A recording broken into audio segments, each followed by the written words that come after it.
Hello, my name is Jax West, and I am from Stephen Avery Project, MAM Gossip, and Justice with Jax. We just got Kathleen Zellner's response that was filed today. Hello, Keely, June 25th, 2020. Here is the link. Whoops. Hold on. Hello, everybody. Um, there's the link if you want to read it for yourself. It literally just came in. It is 49 pages long. And we're going to read it. Let me see. I'm not going to pull it to this screen, but also I won't see your comments while I'm reading this. So if you ask me any questions or anything, I'm going to be reading this. And I forgot my glasses again. All right. Here we go. Introduction. Stephen Avery has spent 5,343 days, 128,232 hours. I so want to sing. 500,600 minutes behind bars for his second wrongful conviction. He has endured the mental anguish of knowing that he is innocent and his constitutional rights to a fair trial were violated. The state, in a desperate effort to keep Mr. Avery imprisoned, devotes 104 pages to arguing that Mr. Avery's claims are procedurally barred. However, the state ignores the most important undisputed fact that refutes its entire argument that Mr. Avery is procedurally barred from bringing his new claims. There was an agreement on September 18, 2017, between the state and Mr. Avery that Mr. Avery could, and now this is in italics, so this is emphasized, amend his June 27, 974.06 motion without opposition from the state, perform additional scientific testing, and schedule a 4-week evidentiary hearing if needed. Proof of the agreement is evidenced by the undisputed fact that, and now this is emphasized, the state did not object to Mr. Avery's October 6, 2017 motion to vacate the October 3, 2017 court order dismissing his June 2017 974.06 motion. The circuit court has recognized that the state and Mr. Avery had made an agreement as described above.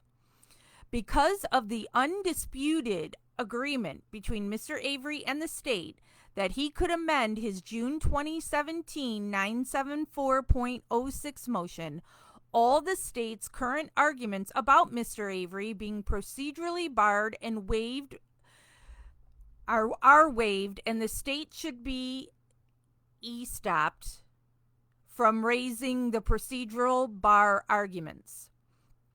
The circuit court orders are replete with legal errors, as the state points out in the state's BR 1720 102 103 state's brief. Okay, that's what it is. 1720 102 103 105 108.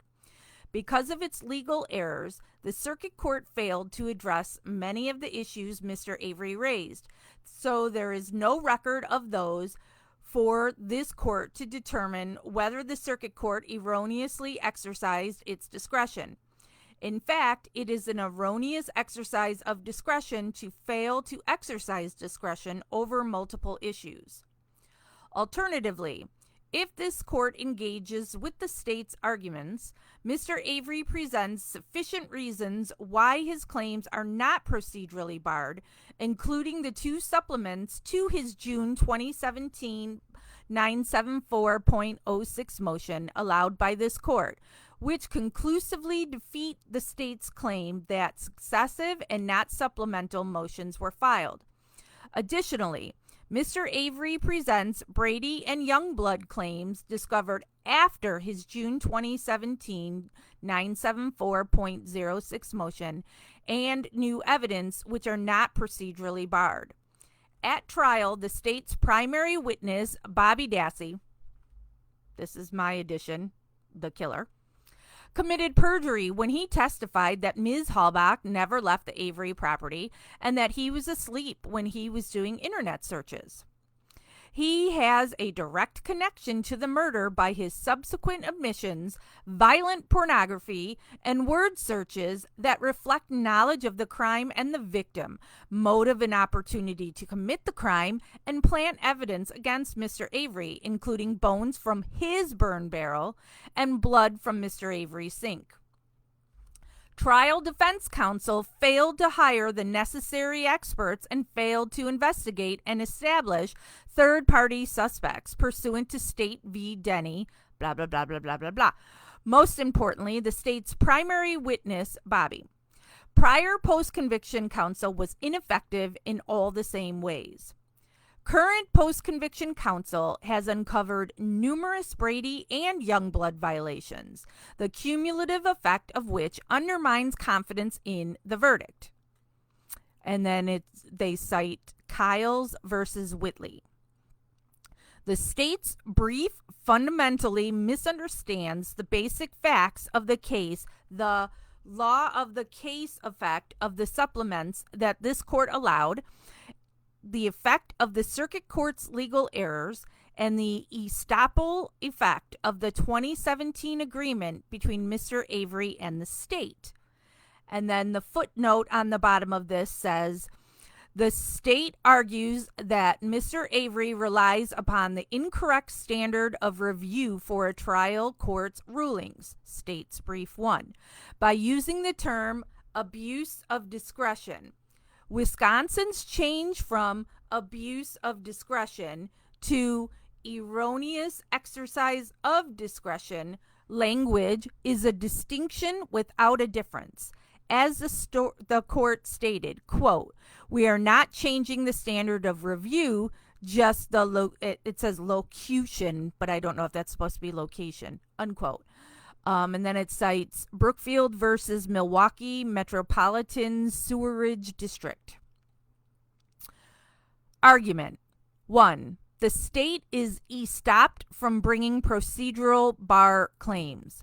In Wisconsin, the doctrine of judicial estoppel is used to prevent litigants from playing fast and loose with the judicial system by maintaining inconsistent positions during the litigation. Salveson versus Douglas City.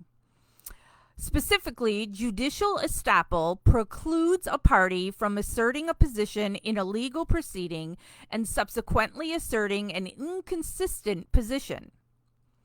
Contrary to the state's argument that it does not matter what the parties agreed to, State's Brief 73, the state's prior agreement with Mr. Avery's counsel utterly disqualifies the state's procedural bar arguments, the focus of the state's brief.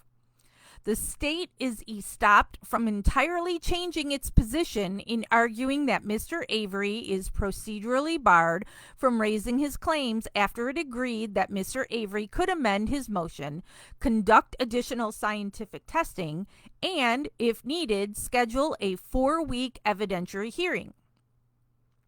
Judicial estoppel applies to the parties' positions, not that of the judge. And then it cites a couple of cases. A reviewing court determines de novo whether the elements of the judicial estoppel apply to the facts of a case. 3 elements are required for a court to invoke the doctrine of judicial estoppel. 1. The later position must be clearly inconsistent with the earlier position. 2. The facts at issue should be the same in both cases. And 3.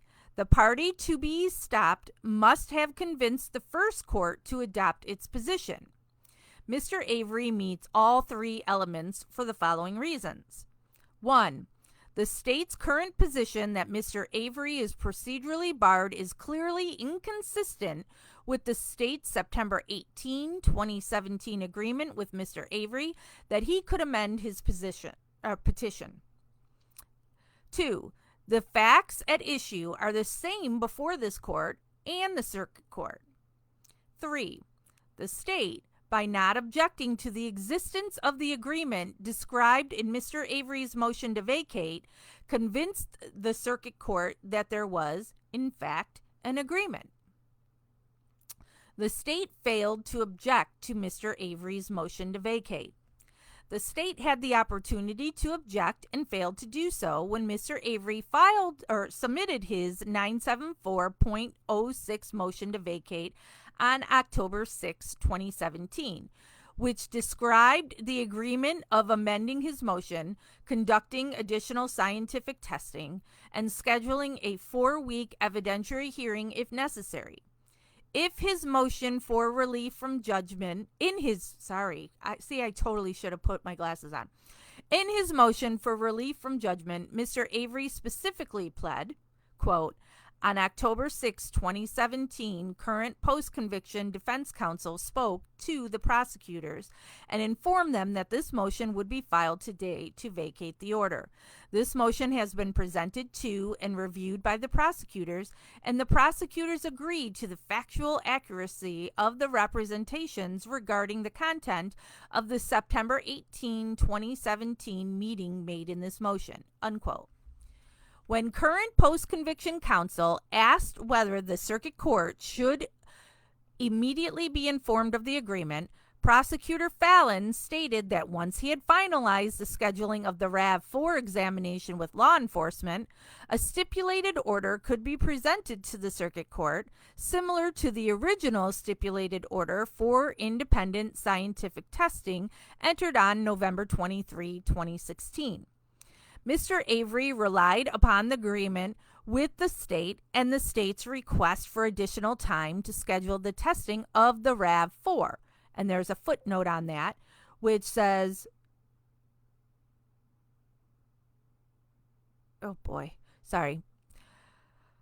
virtually important evidence must be tested with more sensitive DNA testing, including the following: the blood stain on the RAV4's rear cargo door and 8 latent prints found on the RAV4, both of which exclude Mr. Avery, unidentified male DNA on the license plates, and potential DNA on the battery cables, hood latch, interior hood release, and lug wrench, the suspected human pelvic bones, and any other DNA testing of the interior and exterior of the RAV4 that could produce new evidence of a third-party suspect.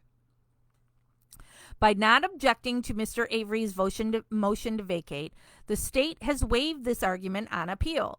The state should be stopped from changing its position now. Mr. Avery relied upon the state's representations that it agreed to allow him to amend his motion, conduct new scientific testing, and schedule a 4-week evidentiary hearing if needed. 2. The state's erroneous application of the fundamental principles of post-conviction review.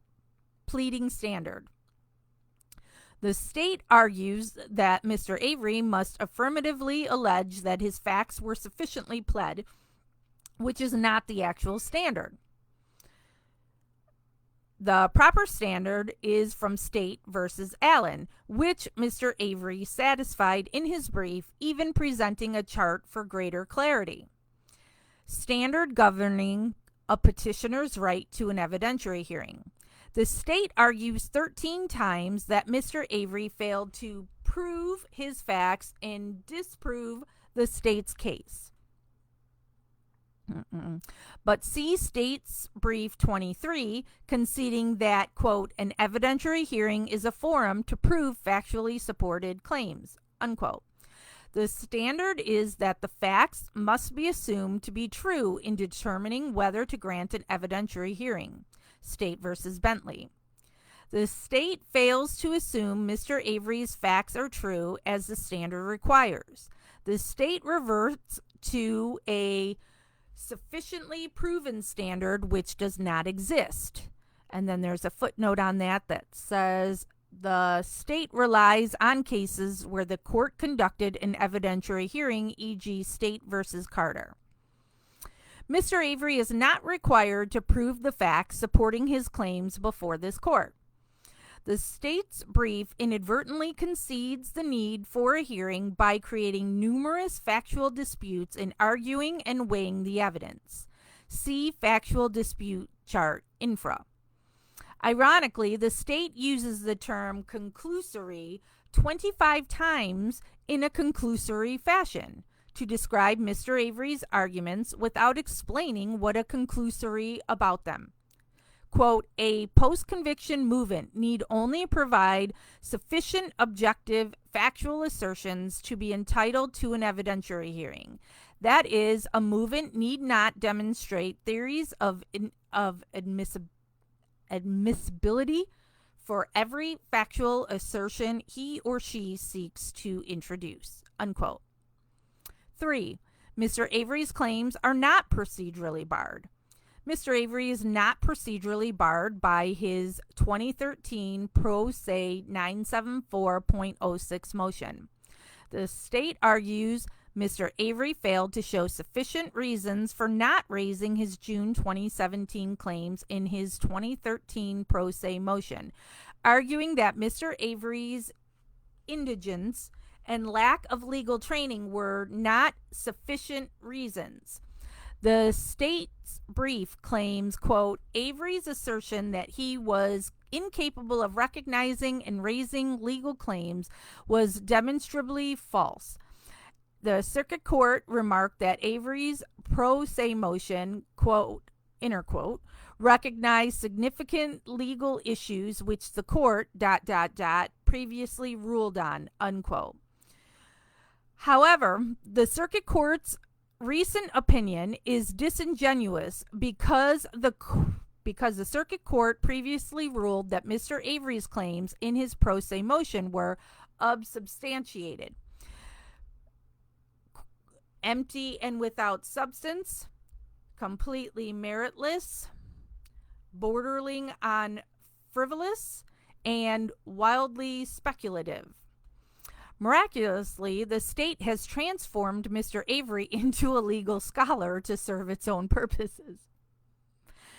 Mr. Avery has demonstrated sufficient reason throughout his brief and supporting affidavits. Affidavits are considered part of the pleading.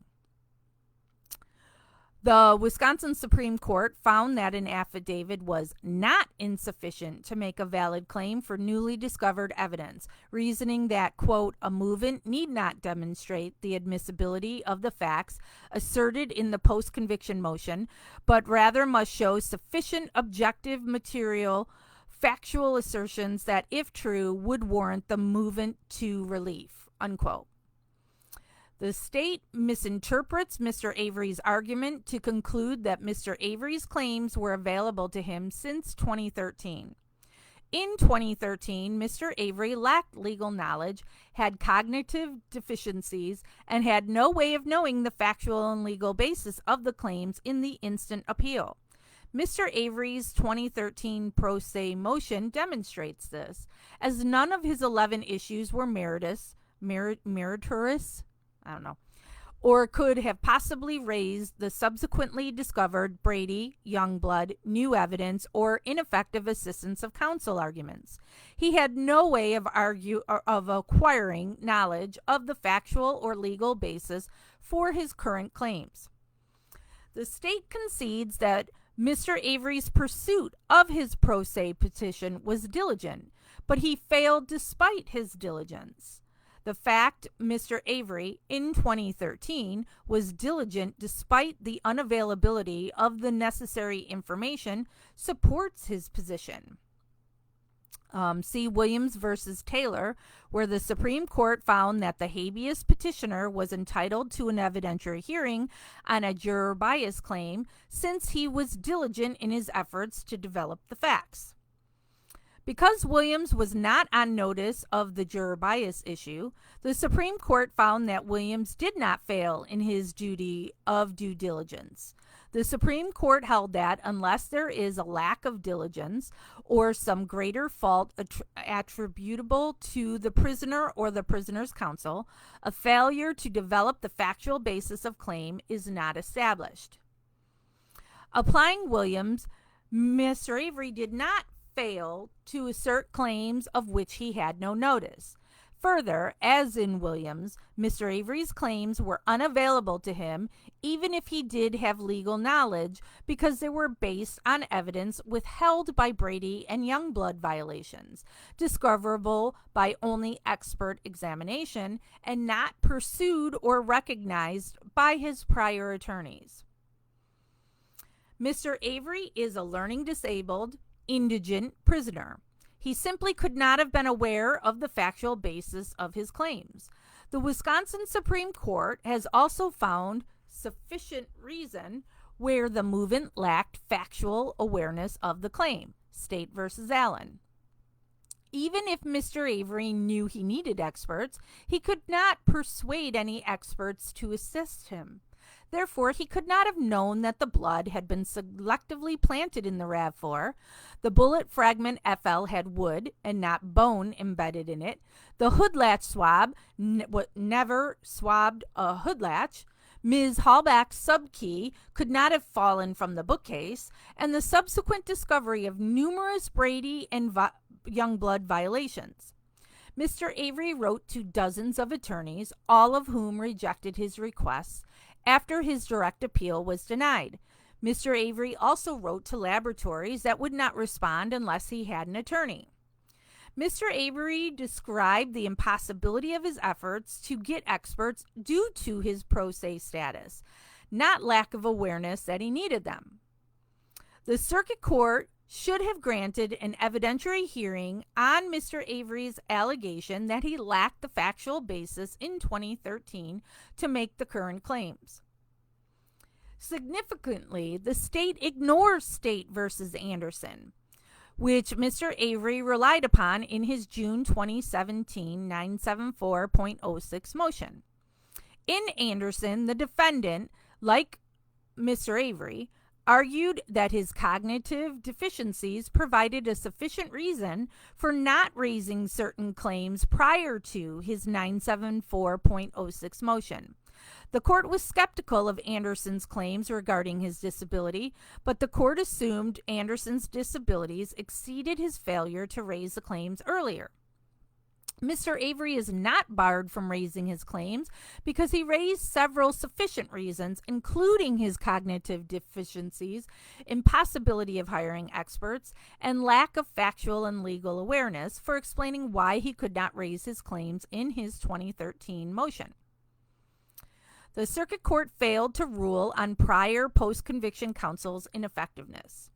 The circuit court failed to address prior post-conviction counsel's ineffectiveness because it applied the wrong legal standard. The circuit court stated, quote, "A circuit court is not authorized by statute to resolve claims of ineffective assistance of appellate counsel, State v. Knight. In this matter, if the defendant wishes to pursue the claim regarding his appellate counsel, the defense may file a Knight motion with the Court of Appeals." Sorry, I'm like stumbling over my words today. Unquote. Wisconsin law requires a defendant to present a claim of ineffective assistance of post-conviction counsel to the trial court in the first instance. See State ex rel. Rothering versus McCautry. A Knight petition is only appropriate for claims of ineffective assistance by appellate counsel. See Jackson versus Bainan. Because Mr. Avery alleges ineffective assistance of post-conviction counsel, not appellate counsel, the circuit court improperly refused to rule on his claim. The state acknowledges that the circuit court, quote, was wrong about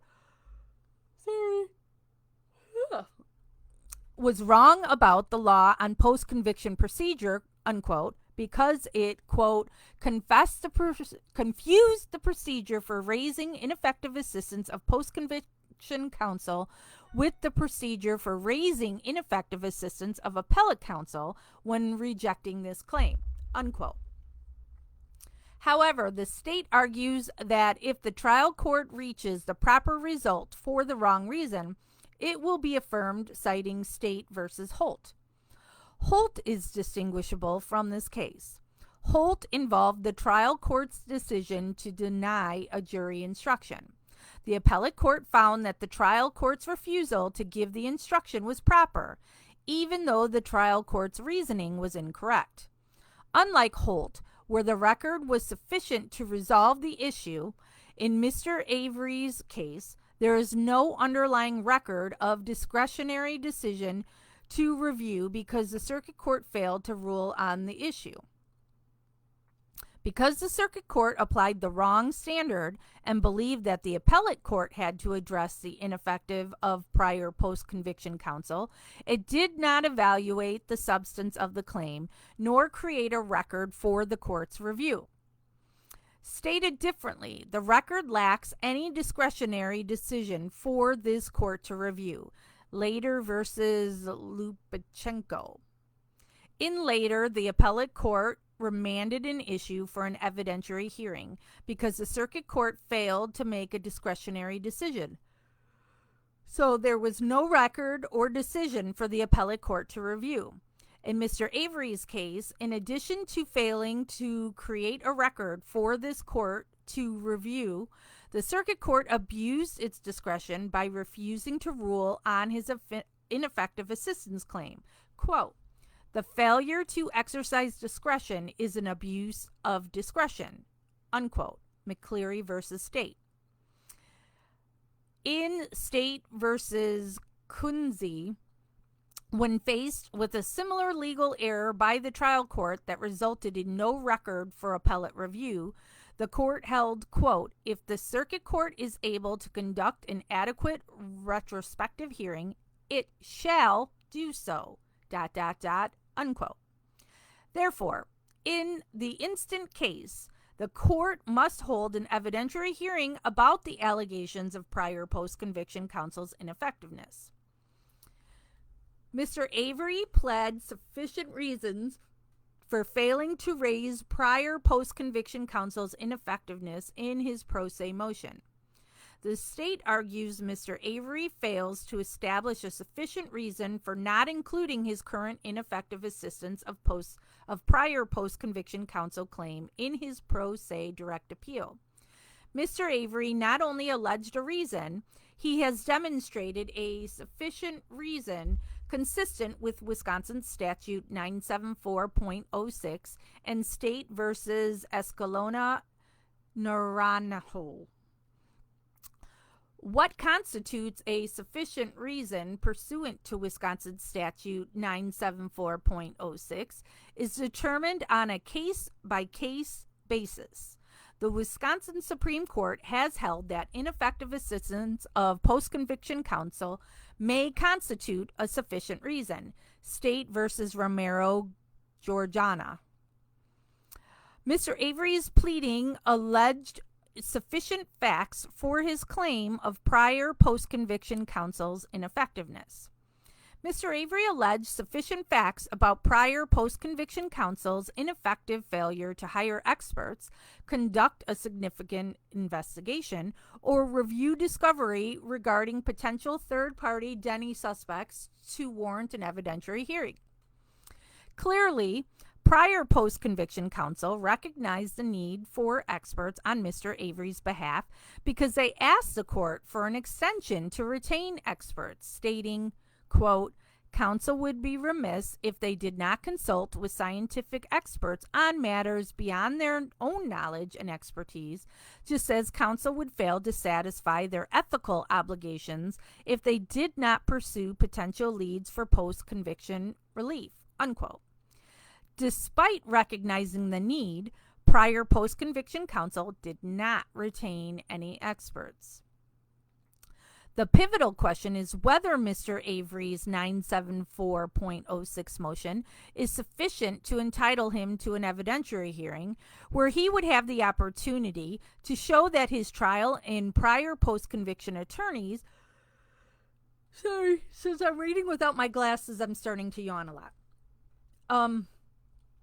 Determining whether counsel's performance was deficient requires the court to focus on counsel's perspective at the time of trial, unquote, or post-conviction. This determination often cannot be made without counsel's testimony, without which a court cannot, quote, focus on counsel's perspective, unquote, and, quote, cannot otherwise determine whether, counsel's actions were the result of incompetence or deliberate trial strategies, unquote. Additionally, in State versus Curtis, the court held, quote, assuming there are factual allegations which, if found to be true, might warrant a finding of ineffective assistance of counsel, an evidentiary hearing is a prerequisite to appellate review of an ineffective assistance of counsel issue, unquote. This court must assume, as true, trial defense counsel Strang's affidavit that Strang and Buting were ineffective in that they failed to hire ballistics, trace, and blood experts. The court must also assume that trial defense counsel were ineffective in failing to investigate and impeach the state's primary witness, Bobby, the killer, at trial as evidenced by their investigator's affidavit. Additionally, trial defense counsel was ineffective in numerous other ways. 4. The circuit court erroneously exercised its discretion in denying Mr. Avery's motion to vacate and motion for reconsideration in contradiction of the 2007 order by Judge Willis. Mr. Avery properly argued that the state's refusal to vacate its judgment violated the 2007 preservation and testing order. The state incorrectly asserts that Mr. Avery failed to raise the argument regarding the circuit court's violation of the 2007. Hold on.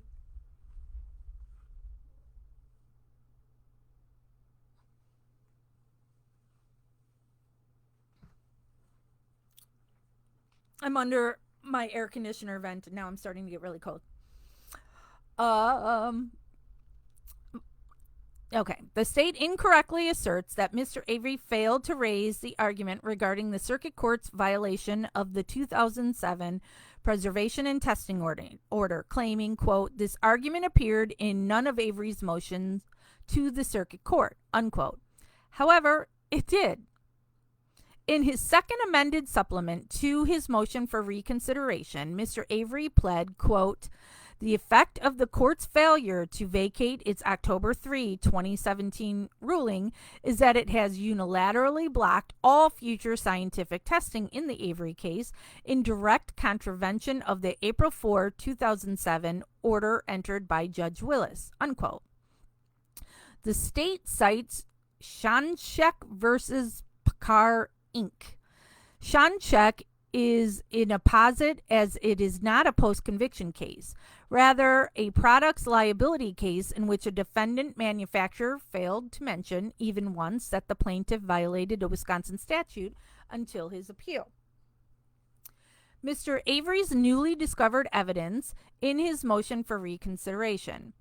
The state disputes Mr. Avery's evidence is newly discovered, citing to State versus Fosnow and Vera versus State, to argue that, quote, newly discovered evidence, does not include the, quote, new appreciation of the importance of evidence previously known but not used, end quote.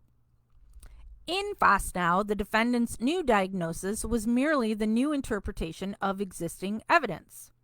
Similarly, in Vara, the evidence was, quote, newly discovered importance of evidence previously known and not used, unquote, where both trial defense counsel and the defendant knew of the defendant's head injury, which could have supported an insanity defense.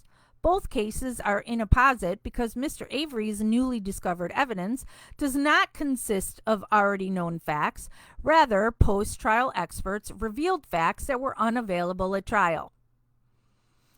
In denying Mr. Avery's motion, The circuit court erroneously applied the newly discovered evidence standard to mean that the test could not be available at the time of the defendant's previous motion pursuant to Wisconsin statutes 974.06 or any of the other appeals or motions filed after trial. The circuit court believed that the new evidence could not have existed before 2017. That is not the standard. When moving for a new trial based on newly discovered evidence, a defendant must prove 1. The evidence was discovered after conviction. 2. The defendant was not negligent in seeking the evidence. 3. The evidence is material to an issue in the case.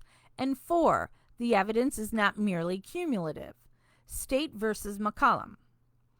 If the defendant can prove all 4 of these criteria, then it must be determined whether a reasonable probability exists that had the jury heard the evidence, it would have had a reasonable doubt as to the defendant's guilt. Here, Mr. Avery presented the following new evidence. Dr. Christopher Palahniuk, using a 2016 state-of-the-art microscope, examined item FL and the hood latch swab, and his findings have produced new evidence that is totally inconsistent with the state's theory that Ms. Halbach was shot in the head while lying on Mr. Avery's garage floor, and that the hood latch was actually used to swab. The hood latch swab was actually used to swab a hood latch. Dr. John DeHaan, a forensic fire expert, determined that no body was ever burned in Mr. Avery's burn pit, based upon data he collected from his experiments burning human cadavers since 2012. Dr. Carl Reich was able, through the use of a new source testing developed after the trial, to eliminate blood, semen, and saliva as the sources of DNA from the hood latch swab, and offered the opinion that the DNA was inconsistent with what would be found on Mr. Avery's groin swab from his skin cells. 5. The state mischaracterizes Mr. Avery's argument regarding the trial defense counsel's ineffectiveness.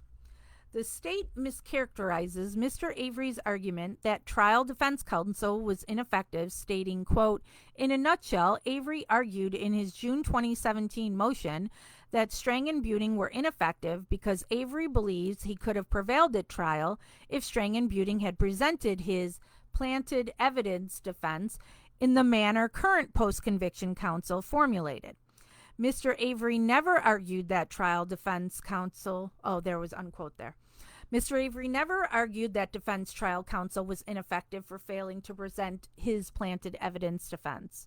Instead, Mr. Avery argues that they were ineffective for failing to hire experts, failing to investigate and impeach Bobby Dassey, the killer, failing to establish third-party suspects, and failing in numerous other ways. See Hinton versus Alabama, where trial counsel was ineffective for failing to hire a competent expert to bolster his trial defense that the defendant was misidentified as the killer. The state cites Lee versus State for the proposition that permitting post-conviction counsel, quote, "to argue a different game plan after the contest is over would be Monday morning quarterbacking," unquote. However, Lee is distinguishable. Lee's defense was available at the time of trial, but his counsel merely chose not to pursue it. Conversely, Mr. Avery is not arguing that his counsel could have chosen a different defense out of those available. Rather, he argues his counsel for ineffective for failing to hire experts to investigate.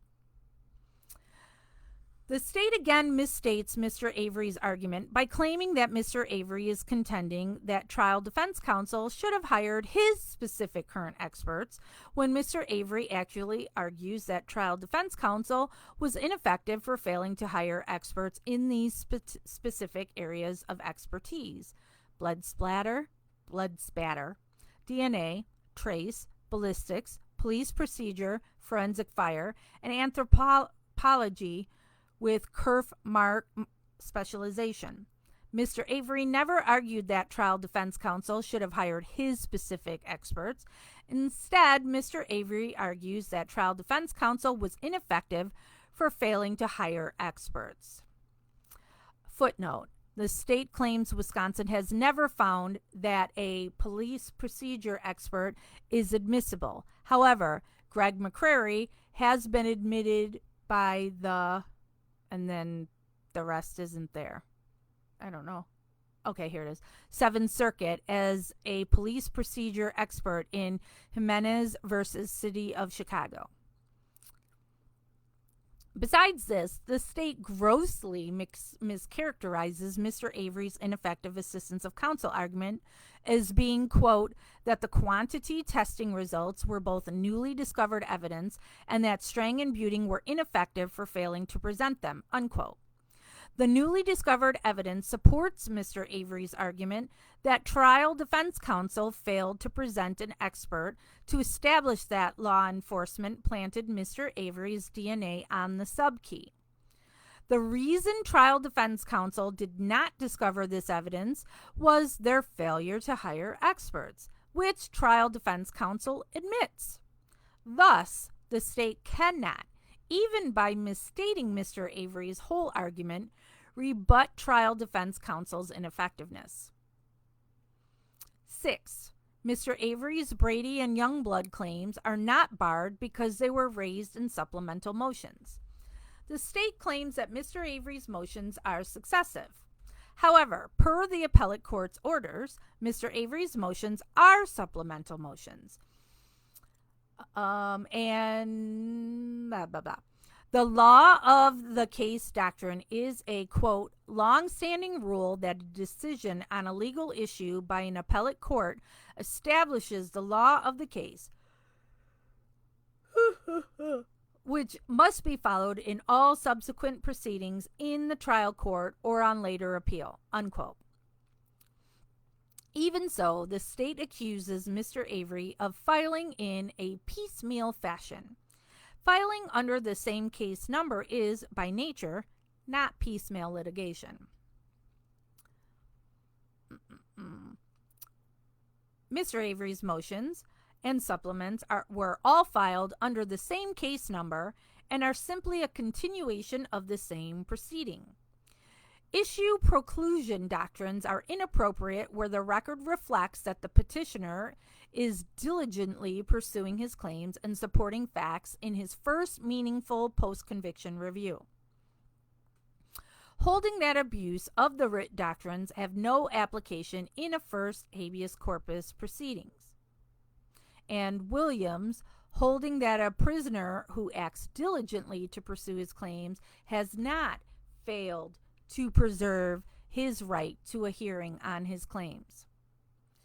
Mr. Avery has sufficiently pled his Youngblood case.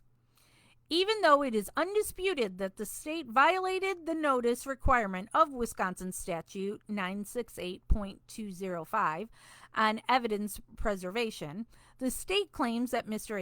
Avery cannot prove its bad faith and thus makes an insufficient claim under Youngblood.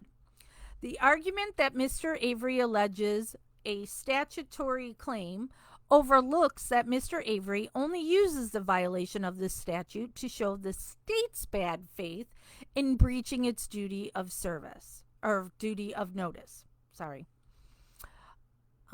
While the Trombetta and Youngblood evidence preservation doctrines originally applied only when evidence was destroyed pre-trial, the Wisconsin Court of Appeals stated that Trombetta and Youngblood and Wisconsin's two-part Greenwald test are available to the post-conviction destruction of evidence in State versus Parker. The state claims that Parker should be overturned after a quick read. However, Parker has been followed and affirmed by numerous decisions and is void of any negative analysis. There's a footnote. The state incorrectly argues that District Attorney's Office for the 3rd Judicial District versus Osborne should control rather than Parker. However, Osborne does not apply because it is a 1983 claim and the petitioner did not attempt to follow the state procedure.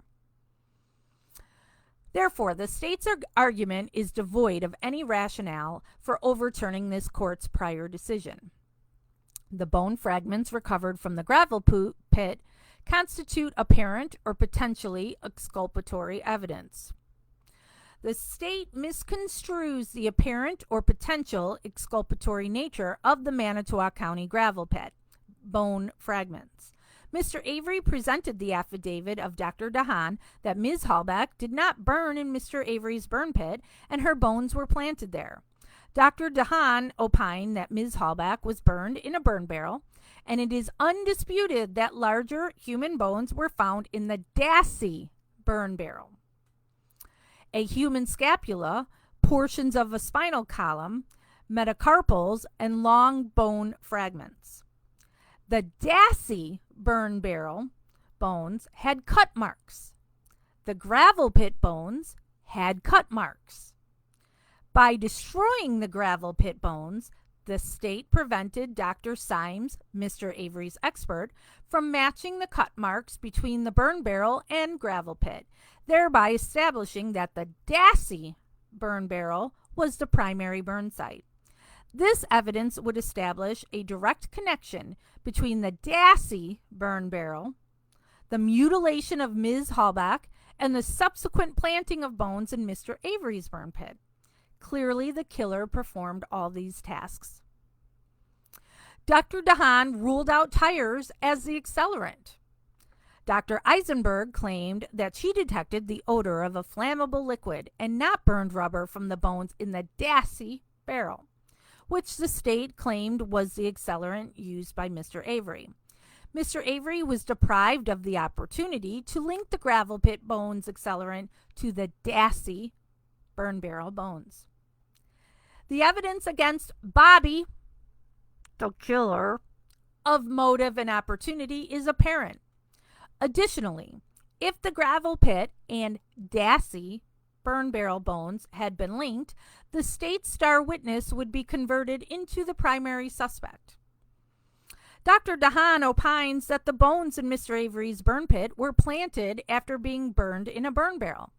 Dr. DeHaan stated, quote, "The discovery of larger fragments outside the margins of Avery's burn pit and the finding of human bone fragments with similar degrees of fire damage in numerous other cases, is also consistent with the dumping of burn remains into the alleged burn pit with some rolling or landing outside the pit," unquote.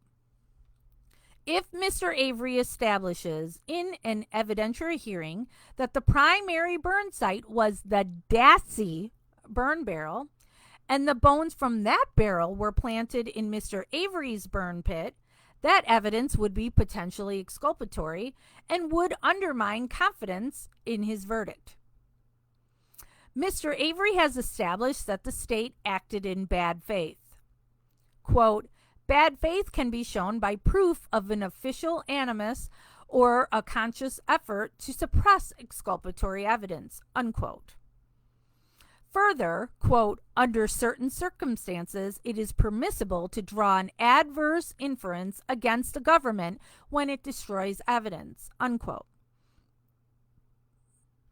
Bad faith can also be inferred from the fact that the prosecutor deliberately misled the jury. Deliberately misleading the jury into believing that there was no possibility of human bones in the quarry. In Jimerson versus Payne, the Eighth Circuit held that the defendant established a Youngblood violation regarding a recording that was either lost or destroyed. The Eighth Circuit acknowledged, quote, "Without the recording, we cannot ascertain its significance," unquote.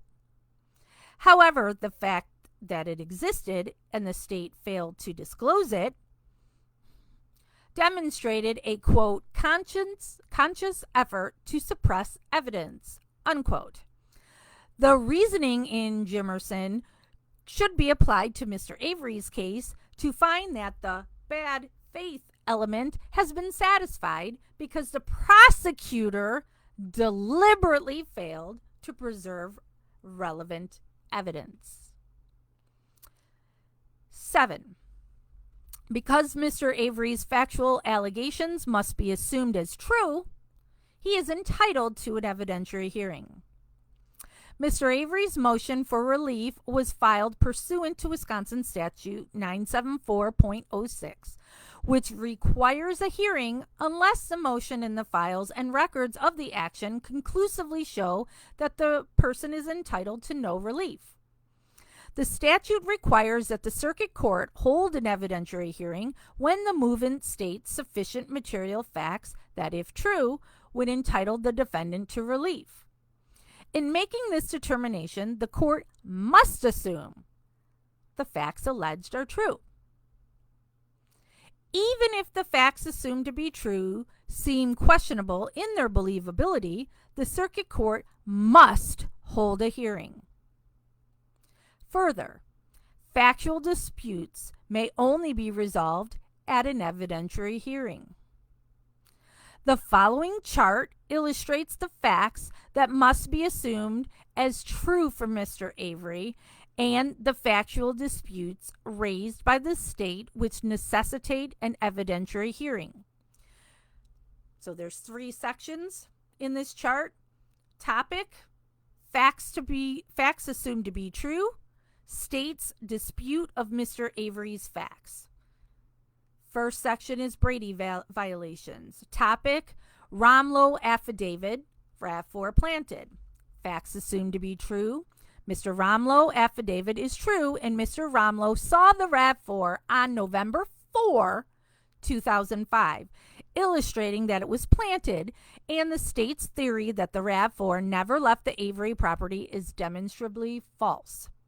Romlo's affidavit impeaches Sergeant Colborn's testimony that he was not looking at the RAV4 when he made the dispatch call regarding the vehicle's license plate. Because trial defense counsel did not have a police report documenting Mr. Colborn's conversation with Mr. Romlo, they could not impeach Sergeant Colborn. The chronology of the 30 tracks of the MCSD calls to dispatch shows that the Sergeant Colborn's call was made on November 4, 2005. State's dispute of Mr. Avery's facts, quote, Romlo's seeing a similar car somewhere fails to establish any fact about the RAV4 being planted, unquote. Next fact assumed to be true. The photograph of the poster seen by Romlo at the gas station included a photograph of Halbach's car. The state's defense, quote, assuming Romlo's contentions are true, Romlo never even knew what Ms. Halbach's car actually looked like because he never saw a picture.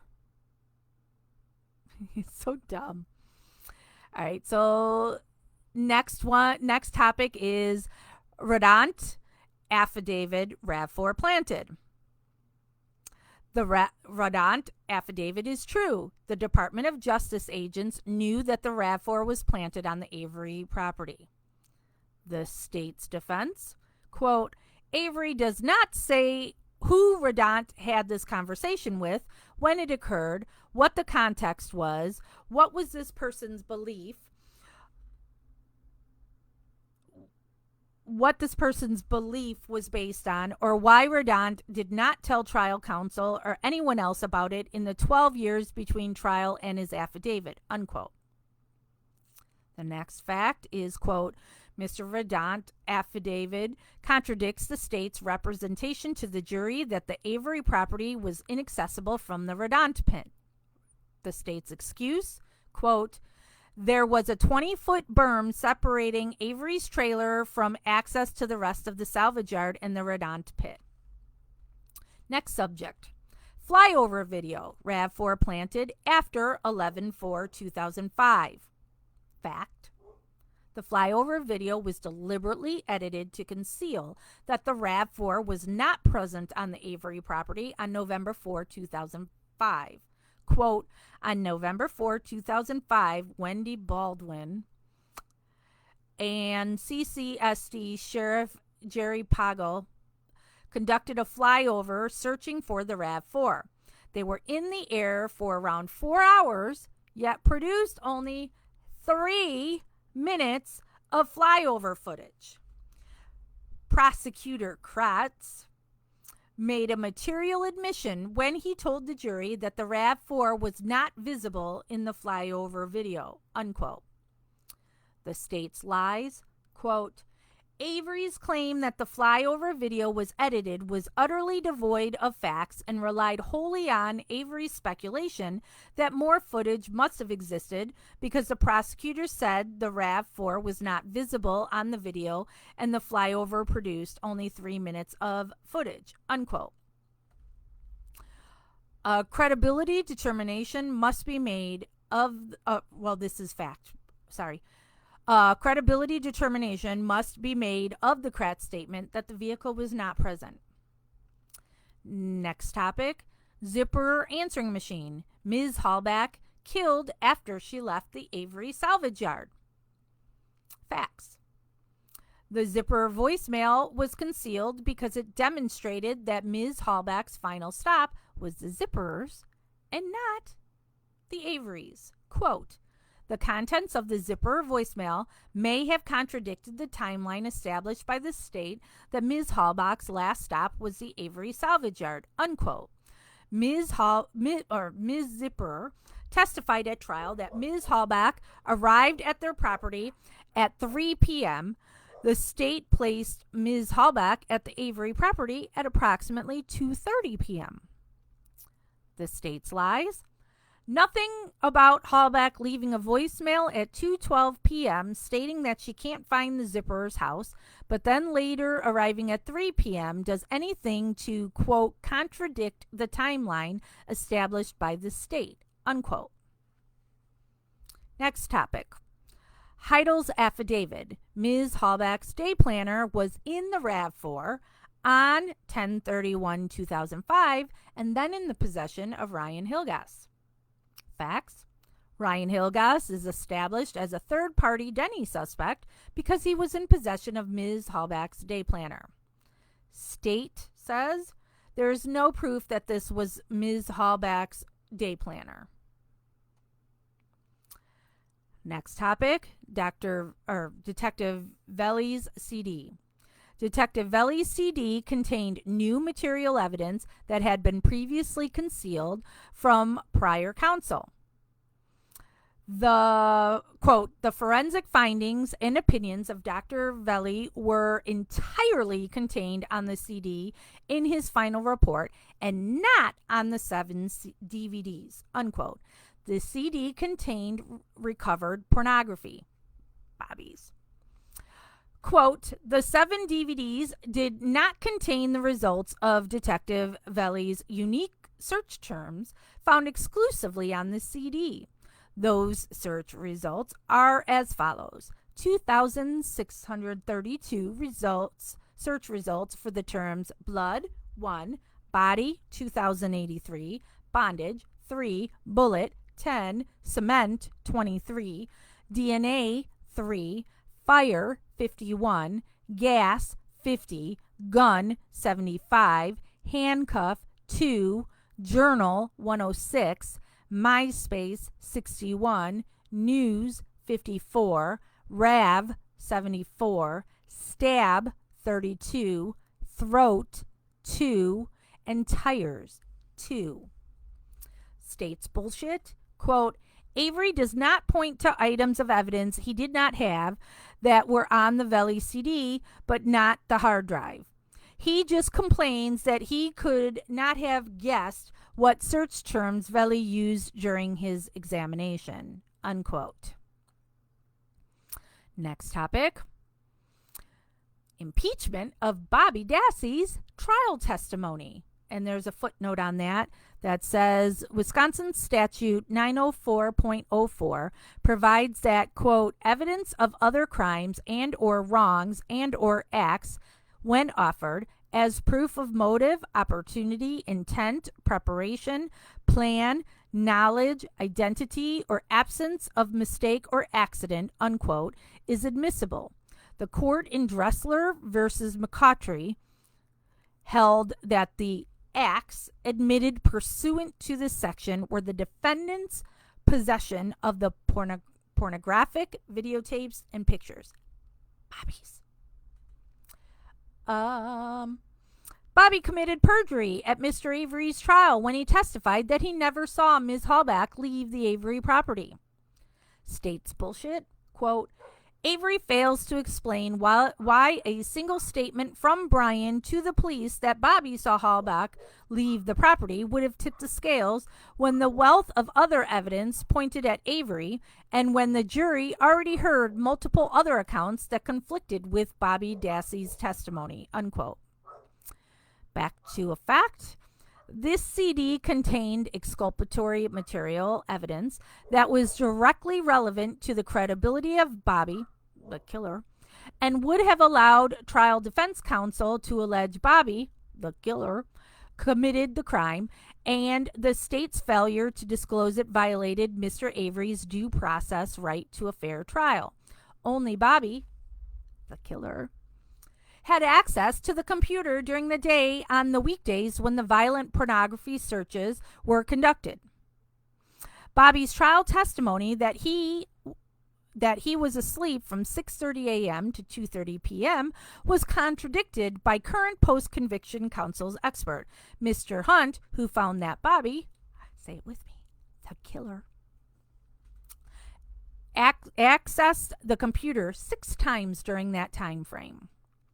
State's lies. Quote, the fact that someone views violent pornography does not diminish their credibility as a witness, as Avery claims. Though distasteful, it has nothing to do with their truthfulness. Nor would viewing violent pornography refute anything about Bobby's claim that he never saw Ms. Halbach leave the Avery property. Unquote. Eye roll, eye roll. Next section is titled Factual Disputes Regarding Ineffective Assistance of Counsel Claims. Blood spatter expert Stuart James. Fact, the blood spatter in the RAV4 was selectively planted and did not come from an actively bleeding finger. State's bullshit. Quote, but James's experiments simply assume a number of variables James cannot account for, such as how deep Avery's reopened cut was, how much a partially healed cut would have bled, how he moved about the RAV4, and the many other ways blood flakes could end up somewhere. Unquote. Next section, bullet fragment FL. Facts. Bullet fragment FL never passed through Ms. Halbach's skull, as the state's expert opined. Quote, the state's forensic pathologist, Dr. Jensen, testified that Ms. Halbach's cause of death was the result of 1 or 2 gunshot wounds to the head. Dr. Jensen testified that Ms. Halbach's DNA got on item FL when it traveled through her brain, causing her death. Dr. Eisenberg testified that there was no evidence of other gunshot wounds to the bones from other parts of Ms. Halbach's body. Unquote. State's bullshit. Quote, but contrary to what Avery claims, no one ever said that items FK and FL were the 2 bullets fired into Ms. Halbach's skull. Avery made that inferential leap on his own. Unquote. Next one, groin swab planted. The groin swab was substituted for the hood latch swab by Investigator Wiegert. Investigator Wiegert hand-printed Deputy Hawkins' name on the form, again deliberately misidentifying Deputy Hawkins as the submitting officer, which was a complete misrepresentation. The state fails to acknowledge the significance of Investigator Wiegert signing Deputy Hawkins' name on the WSCL form when he delivered the alleged hood latch swab. State's bullshit. Quote, Avery based this scenario entirely on the failure of the nurse to note on her report that a groin swab had been taken but discarded, which according to him, a well-qualified nurse would have done, and the fact that Wiegert and Fassbender instructed Deputy Hawkins and Sergeant Tyson to swab the hood latch batteries or battery cables and interior and exterior door handles, but did not include the interior hood release lever and hood prop, unquote. Next subject, Hilgas evidence. Facts. Trial defense counsel was ineffective in failing to investigate Hilgas as a third-party Denny suspect. State bullshit, quote, Avery provided nothing establishing, one, that the abusive relationship Halbach supposedly was with Hilgas, that Hilgas knew about Halbach's sexual history with Blodorn, and 3, even if Hilgas did know about it, that he cared. Avery just proclaimed with no evidence whatsoever that Hilgas committed perjury about it, unquote. Fact, it must be assumed that Hilgas was in possession of Ms. Halbach's day planner. State, there is no proof that this was Ms. Halbach's day planner. Next up, subkey planted location. Facts, bookcase experiment demonstrates that State's trial theory about the discovery of Ms. Halbach's key in Mr. Avery's bedroom was false. State, quote, importantly, the experiment key and lanyard were able to be pushed through the back of his experimental bookcase by striking it with a photo album, unquote. Next up, subkey planted, DNA quantity. Facts. The subkey was planted in Mr. Avery's bedroom, as evidenced by the bookcase experiment in DNA quantities. Quote, Dr. Reich opines that the DNA found on the Toyota subkey found in Mr. Avery's bedroom was planted. Dr. Reich conducted experiments which demonstrated that Mr. Avery deposited 10 times less DNA on the exemplar subkey than what was discovered by the WSCL and used to convict Mr. Avery, unquote. State, quote, what Avery glossed over was that he undeniably left his DNA on the exemplar key during this experiment, which again was obviously conducted in a controlled environment and cannot account for the many other variables that could lead to Avery depositing more skin cells on the key, and with Avery in a different physical condition than one would be when trying to hide evidence of a murder, unquote. Next, significance of subkey. Fact, Dr. Reich opines that the DNA found on the Toyota subkey found in Mr. Avery's bedroom was planted. Dr. Reich conducted experiments which demonstrated that Mr. Avery deposited 10 times less DNA on the exemplar subkey than what was discovered by the WSCL and used to convict Mr. Avery.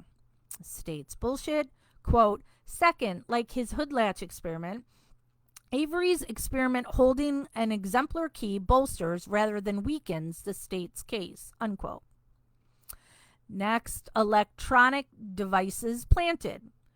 Facts, quote, current post-conviction counsel's investigator conducted a series of experiments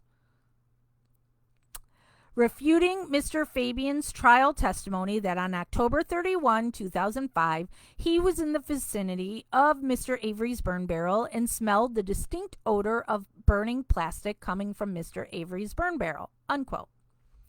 State, quote, Avery's experiment could not account for environmental conditions on October 31, 2005, any sensitivities of Mr. Fabian's, or the fact that Mr. Avery clearly put other items in the barrel as well.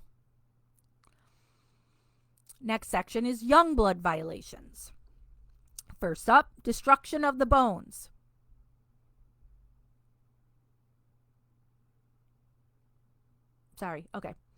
Facts, quote, the circuit court erred in concluding that the Manitowoc County gravel pit bones were non-human, when in fact the Manitowoc quarry bones were labeled as human by Dr. Eisenberg in her reports describing property tag number 7411, calcine human bone frags, number 7412, human and non-human bone. 5 of 13 burned calcined with cut edges. Most bone fragments are all cut bone fragments are human. number 7413, one burned human fragment, and 7414, burned calcined human bone fragments. Number 7416, human bone fragments. Human is calcined with one cut edge. And number 719, cut burned human bone. And the states lie. Quote, none of the bone fragments recovered from locations in the quarry were positively identified as human, let alone the remains of Teresa Halbach, unquote. Next up, Brady violation leading to Youngblood violation. The facts. It must be assumed that there was a Brady violation when the state failed to disclose the police report. The failure to disclose the police report led to the destruction of the gravel pit bones, of which Pryal post-conviction counsel was unaware.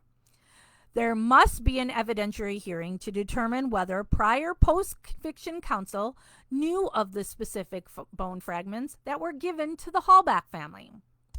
And then the state has conceded that there would have been a Brady violation if prior post-conviction counsel did not know about the evidence that was destroyed. Why are they destroying anything? Conclusion. For the reasons stated herein, Steven Avery respectfully requests that this court grant him one of the following alternative remedies. 1. Reverse the orders denying post-conviction relief and remand for the state to file a response to the motion for post-conviction relief and order additional scientific testing per the September 18, 2017 agreement and or grant an evidentiary hearing. Or 2, reverse the judgments of conviction and the orders denying post-conviction relief and remand for a new trial. Dated this 25th day of June, 2020, respectfully submitted, Kathleen Zellner, and then Stephen Richards, the Wisconsin attorney.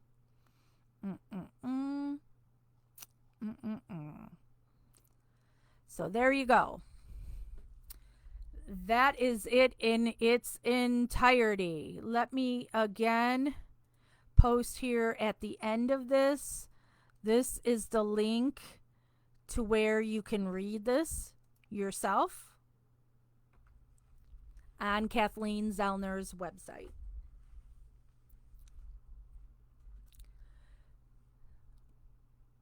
So now we wait for the court's response. You do not know how long they have. I am not the one. I'm not one of the followers that pretends to be a lawyer and have legal knowledge. I do not have any legal knowledge. I'm just a supporter like all the rest of you. But Kathleen shows time and time again that there is new evidence that at the very least should be giving Stephen a new trial. The very least evidentiary hearing. Very least.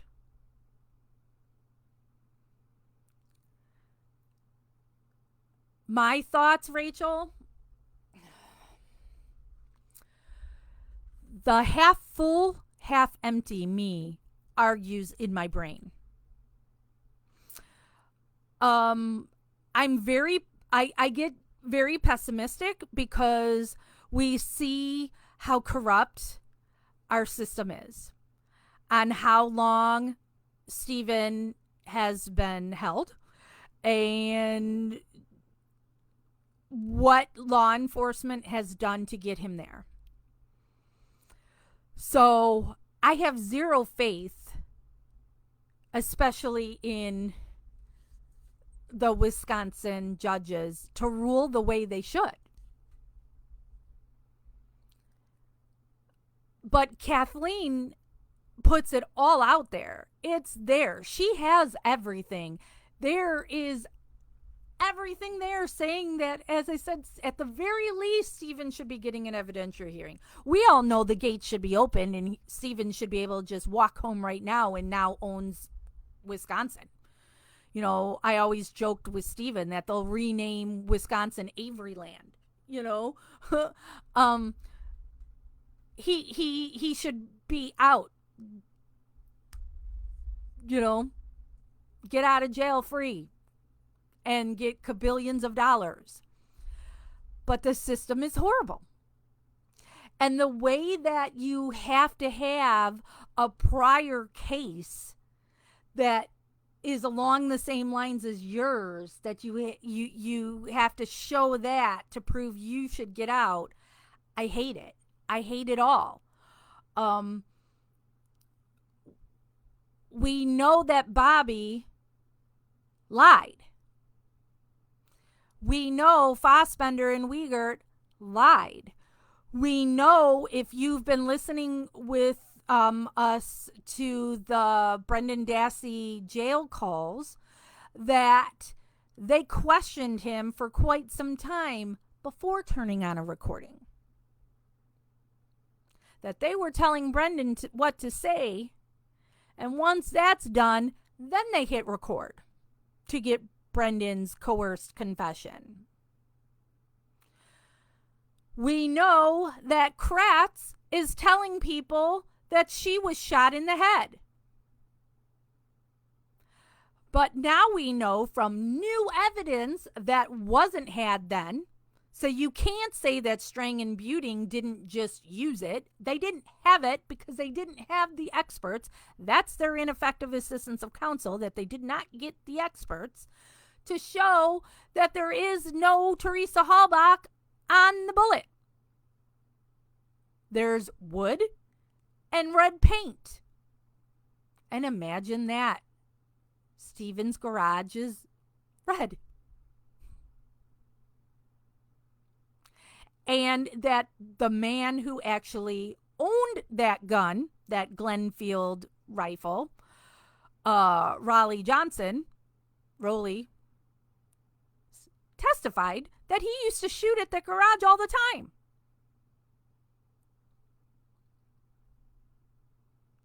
But now they want to say, these aren't the droids you're looking for. We never said that that bullet went through her head. Now we're going to say it went through bone. That she was shot another time. Or that not that it went through bone, that she was just shot another time. So this was just another area she was shot, which you can't prove she's ever been shot. You can't prove what happened to Teresa Halbach. Can't prove it. Nothing. And again, with Kratz, these aren't the droids you're looking for. Let's not talk about these bones that were found at the gravel pit. We don't even know if those are human. So I'm not going to spend any time talking about those bones. They're not human. But then you give them to the Halbach family years later. Why are those bones given to the Halbach family? Why? Why? They were delivered to a funeral home. Why? That's destroying evidence.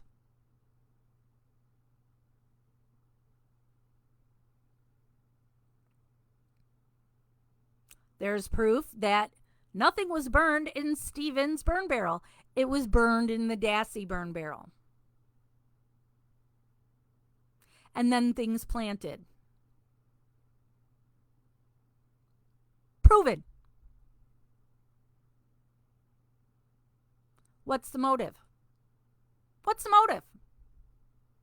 You want to dismiss Bobby's porn searches, all his violent searches, that doesn't mean anything.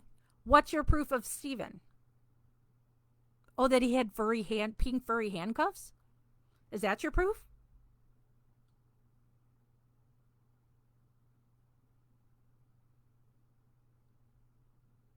Bobby Dassey said he was sleeping.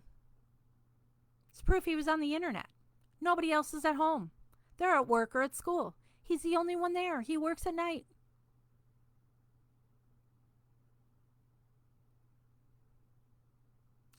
So if he's going to lie about that, we're supposed to believe he saw Teresa Halbach leave? But then he says he didn't see her leave. Saw her leave? Didn't see her leave. Which is it? His mommy likes to protect him. She doesn't care about protecting Brendan. If you listen to those jail calls, you see what she did to Brendan. But she's real desperate to protect Bobby. But then she calls Bobby, and he says he saw her leave. Which is it?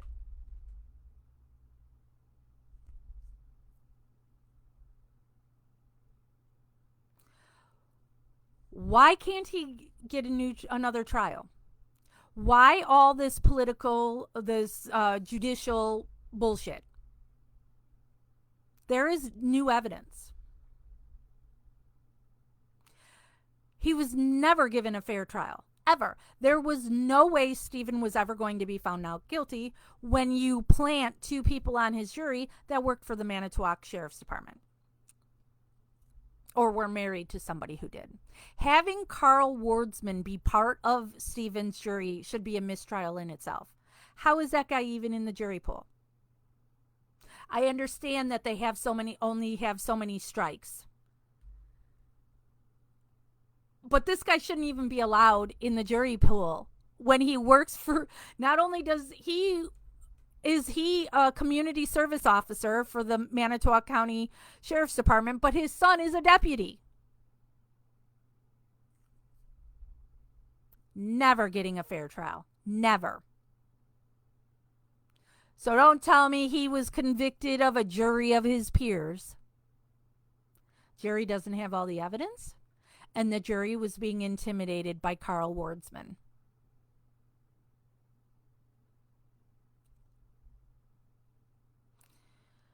You stole 18 years of Stephen Avery's life. And now you've stolen how many? 14? Are we at 14 years now he's been in this second time? His poor mother. She's not well because she's, getting older and older. All she wants is her son home.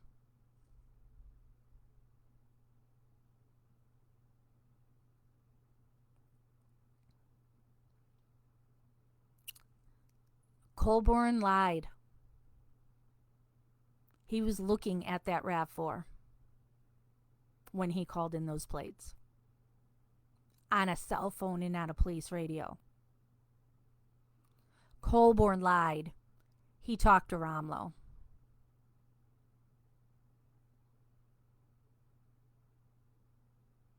And how come Romlo also reached out to Scott Taddock? Scott never reported it either. What's up with that? That he texted Scott after he watched Making a Murderer and said, hey, that's the guy that I told when I saw him at whatever the gas station's called. I don't recall what the gas station's called at this moment.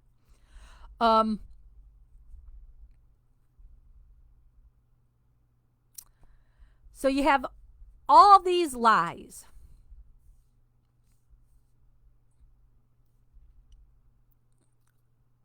All we know is Stephen is innocent. That's fact. No motive. He's not going to kill some random girl. When he was about to get in December, he was going to be getting $200,000 something dollars. That's before his $36 million lawsuit. So he was coming into a bunch of money. Had a girlfriend. Yeah, she was a drunk and was in jail at the time. But still, he's got nothing to be angry about. The depositions had just started in his case. Looking good. So he's just gonna now kill some random chick? That he called Auto Trader about her coming?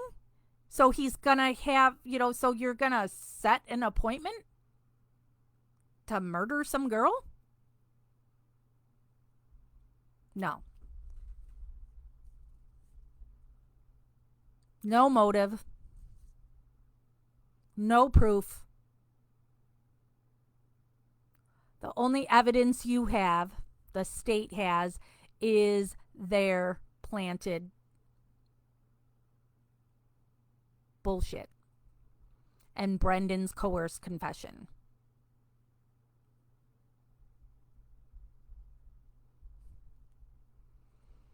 That's that. So we will end this video. We've got our subgroup, MAM Gossip. That's a closed group. That's where we've been going over the Brendan Dassey jail calls. So you can join MAM Gossip to hear the what are we at? 25 hours we've covered so far of the jail calls. We'll probably do a discussion of this filing. So that will be over there in Gossip. Here on Stephen Avery Project, we will go live if we hear of any, as soon as any ruling comes in or any state response or whatever happens, as soon as we get it, we're going to post it and we're going to bring it to you. And may come live here on Stephen Avery Project to show you, have you listen to some more of the Brendan calls, because some of them we find are very important, and think you should hear.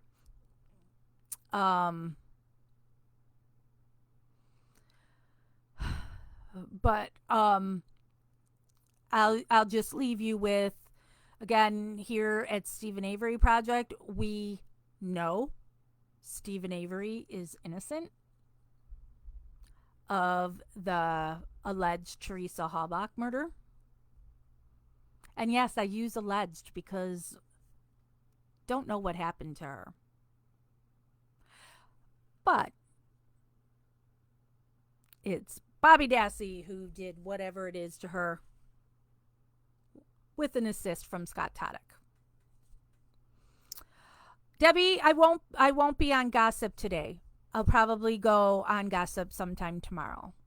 I've got some other stuff I need to do. So probably our usual time in Gossip tomorrow. So somewhere 1 p.m. Central to somewhere between 3 p.m. Central, I go on.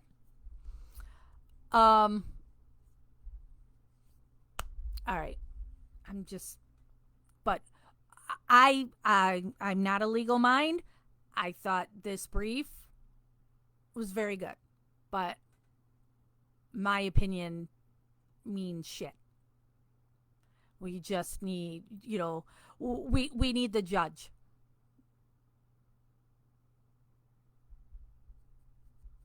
So have a good evening, everybody. We'll see you tomorrow in MAM Gossip. And remember, Stephen Avery is innocent. Never give up. And we all live on Avery Road.